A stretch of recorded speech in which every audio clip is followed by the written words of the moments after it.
بسم اللہ والحمد للہ والصلاة والسلام علی رسول اللہ وعلی آلہ واصحابہ وازواجہ ومن والاہ، اما بعد۔ عبادت میں احسان کسے کہتے ہیں؟ اس کا جواب یہ ہے کہ عبادت میں بندے کو چاہیے کہ وہ یہ دھیان رکھے، خیال رکھے، تصور کرے کہ اللہ تعالی اسے دیکھ رہا ہے۔ عبادت کرتے وقت بندہ اللہ کا مراقبہ کرے اور دھیان رکھے، خیال رکھے، تصور رکھے کہ اللہ تعالی ہمیں دیکھ رہا ہے۔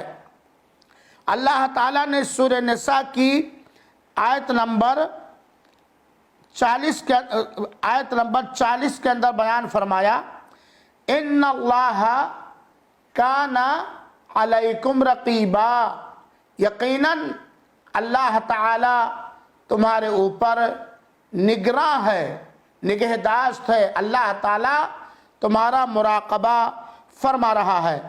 الذی یراک حین تقوم، جو ذات اقدس تمہیں دیکھ رہا ہے جس وقت تم اللہ تعالیٰ کی عبادت کرنے کے لیے کھڑے ہوتے ہو۔ اور اللہ کے رسول اکرم صلی اللہ علیہ وسلم نے فرمایا، صحیح مسلم کی روایت ہے، الاحسان ان تعبد اللہ کأنک تراہ فإن لم تکن تراہ فإنہ یراک۔ جب تم عبادت کے لیے کھڑے ہو تو یہ تصور اور دھیان رکھو کہ گویا اللہ تعالیٰ تم کو دیکھ رہا ہے، ایسا تمہیں محسوس ہو کہ اللہ تعالیٰ تمہیں دیکھ رہا ہے۔